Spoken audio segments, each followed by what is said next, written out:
Hello, it's Denise running away from home. All those other people that I am. Or was. Bruce is out in his truck visiting a friend, which is wonderful. Makes me feel so happy for him. And not a little happy for me.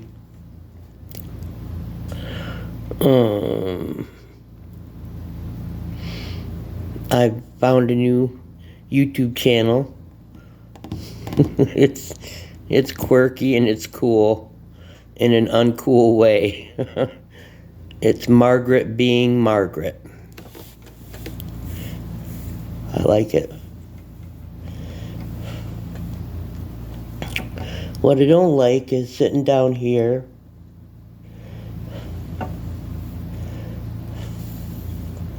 or I don't do it up there.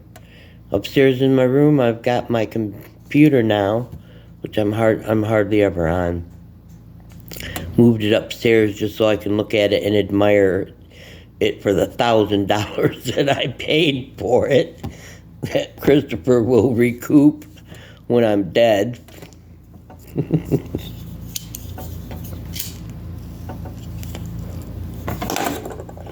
Basically, unless I sold that computer right now, I'm renting it. Which is funny. Well, today's Friday. Star came. Lisa came.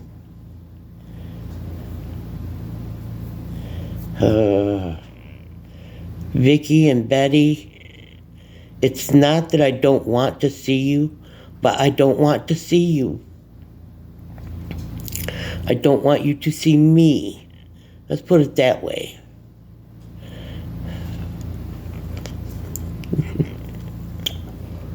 It is amazing.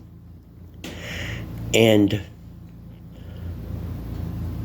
I don't have real words. I don't have words to describe it. But when you discover that you have become all of the worst of every single person that you've ever met. You'd meet somebody and get to know them and think, ooh, that's not a good part. I don't like that part of that person. The rest of it, I can handle. It's okay, but that part,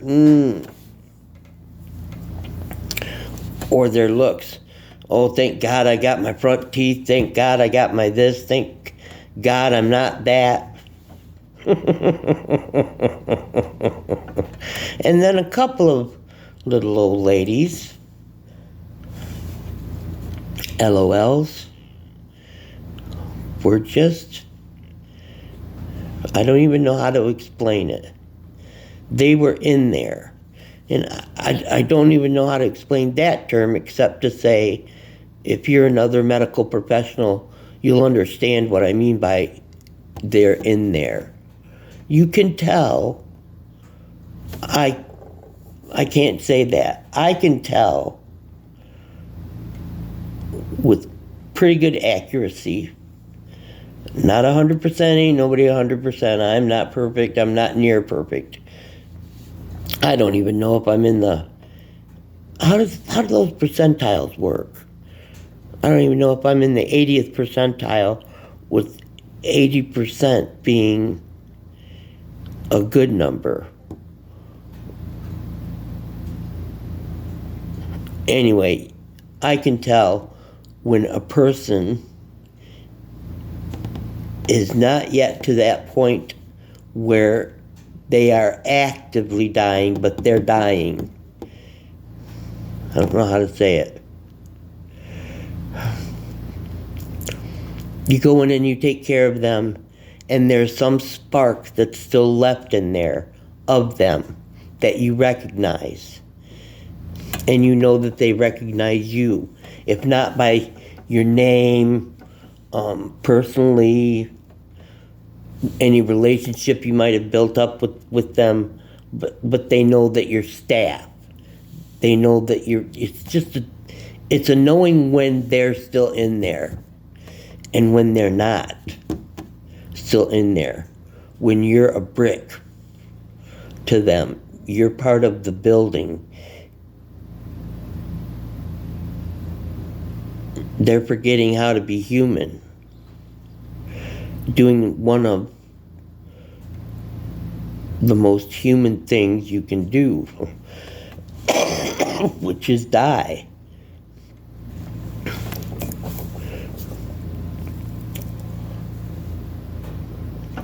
So Star was here today, and she emphasized a couple of times, because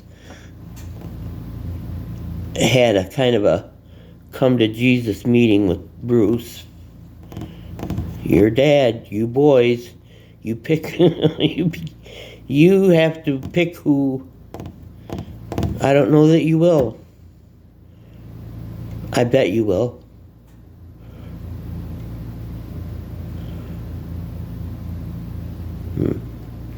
I'm sorry. I love you. Forgive me. Thank you. Amen.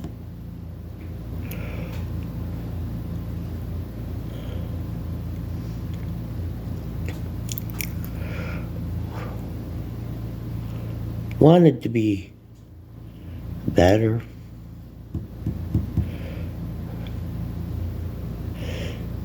Is different than attempting or trying to be better. You don't get better just because you want to be better. You have to do better.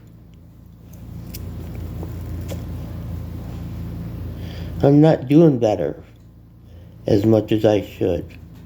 Oh, I missed the part where Sylvester Stallone was in the wood stove.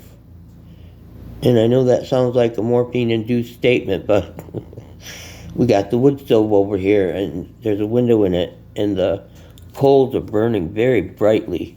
In fact, there's hardly any wood left at all, just coals.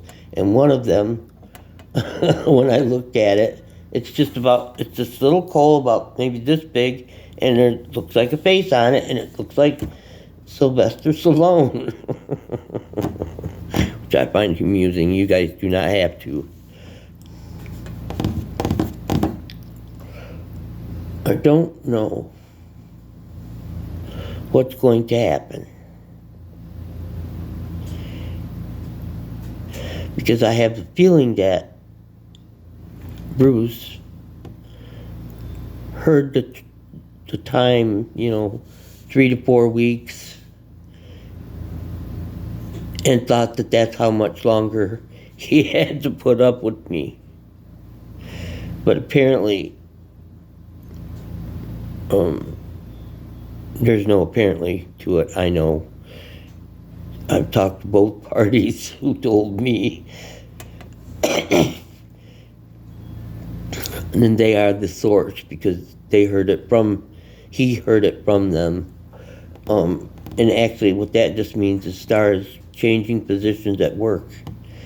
And it will be that long before she's gone. And actually, today she said it'd be sooner. But I've met the nurse that's replacing her, and she's nice. I like her. And I don't even have to like her. But I like her. Anyway, when I mentioned a time or two too many, because I can do that. You people think I'm not aware of my flaws. They stick me like pins in a voodoo doll. I know my flaws. I dislike them. Dislike is too soft of a word. I hate my flaws. And yet,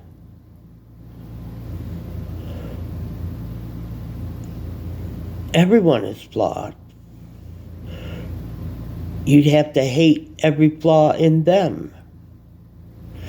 And hating anything about another person is wrong.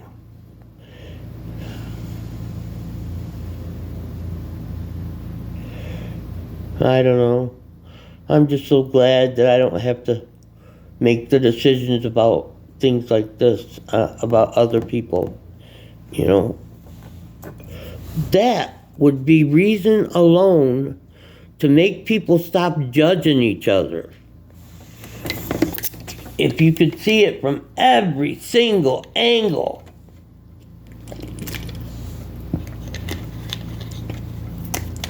If you could see how the beginning of something horrid started,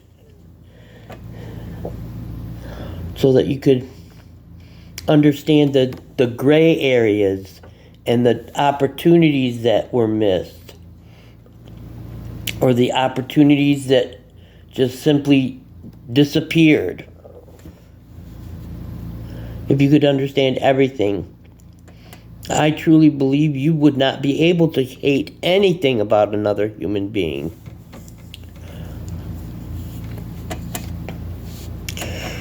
But maybe it's just a definition of terms. I think a lot of people use the word hate casually. They don't mean it to sound casual. They're not saying it casually, but words have power. And the definitions of that power are very important. Because if we don't agree on the definitions of what a word means, then we're going to have a problem communicating. Duh, Denise. I've been thinking a lot about Brenda today, Brenda Laper.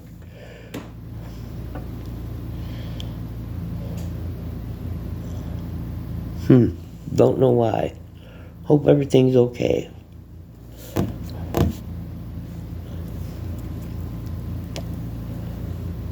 I never finished the thing about the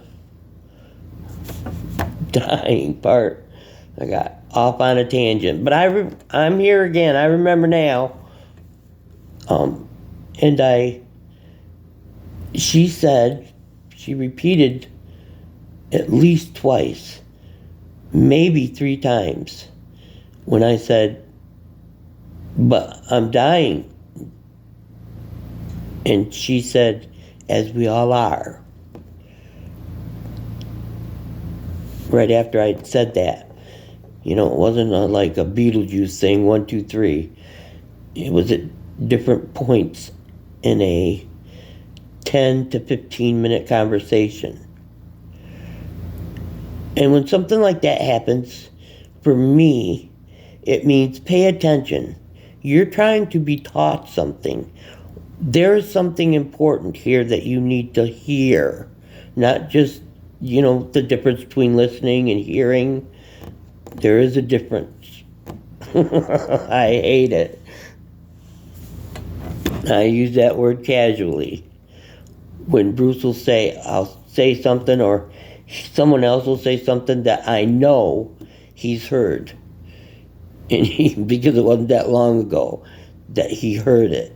And he'll say, yeah, seems to me I remember hearing you say something about that. I practically acted out the event scene by scene, so yeah, you remember. But he pretends he doesn't. Don't know why. Why do I do what I do? I'm sitting here judging. Should I be judging anybody? Oh, no. No, Denise, no. No. Just be better than you were yesterday. And that won't be hard. If we're talking about tomorrow morning, if tomorrow morning I'm better than I was this morning, all I have to do is get up and keep my mouth shut. And it will be a better day. And I will have been a better person. I don't know.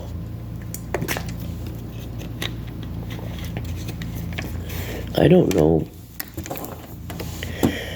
too many things.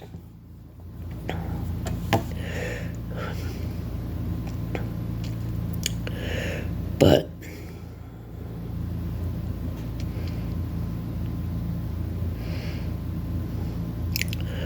I feel like things are moving along as they should.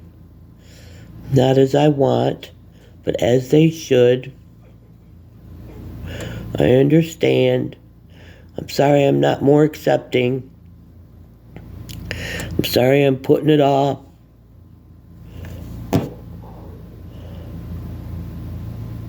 But I'm not really sorry for being me. Yep, I'm weird. Yep, I'm annoying. Yep, I've got faults so deep you could fall in and never find the bottom of.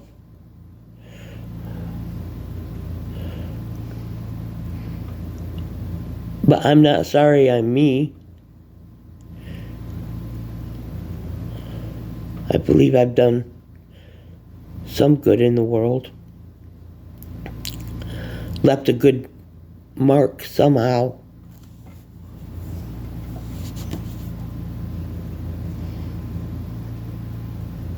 The older you get, if you haven't taken care of yourself, or you've taken care of yourself, but you're like in your 80s, 90s, where the physicality of your body becomes a pain in the butt. It does. Having to wash it, clothe it, lug it around. That's what it feels like. It feels like I'm lugging around my body. If I could just part from this heavy, ungraceful,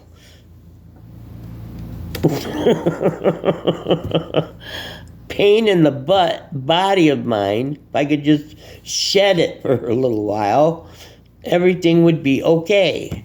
But of course I can't.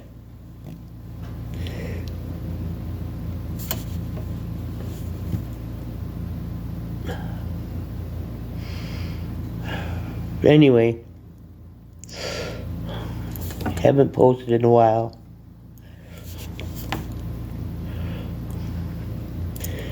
Maybe it's because I'm thirsty, and want attention, but that doesn't feel like it. Mostly what it feels like is a cautionary tale. It's a caution. It's a open up your eyes thing, if you wish them to be open. A lot of people are who they are, and they're not sorry for being them.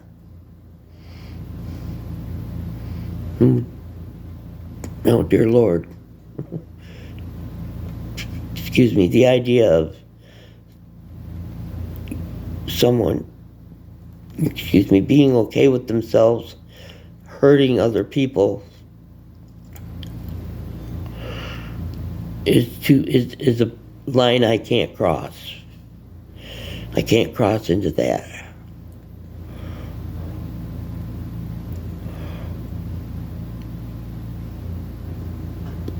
Life is so weird, isn't it?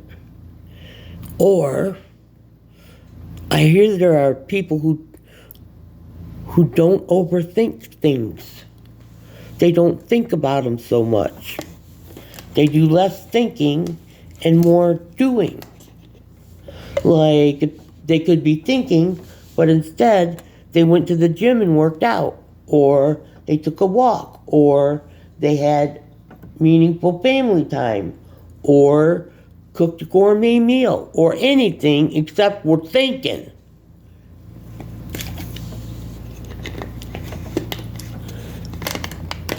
Because this thinking, it gets old. This is my last cigarette for the day. I'll be back down here probably tonight.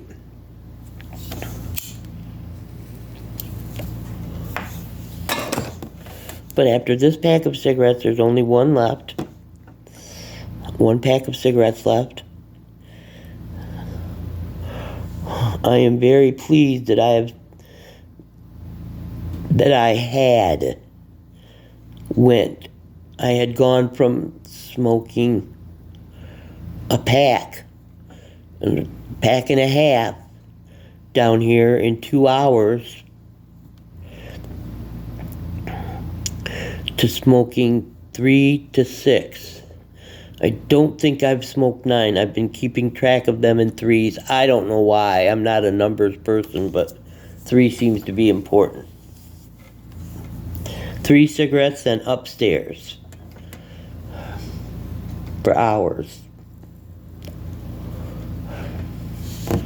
And if I want to prove that, because we all know I'm a liar, I hate it about me, then I would get on my computer that is upstairs, the way I usually do YouTube. Because right now I'm on my phone. It's a very pretty phone. It's worked very well for quite a while.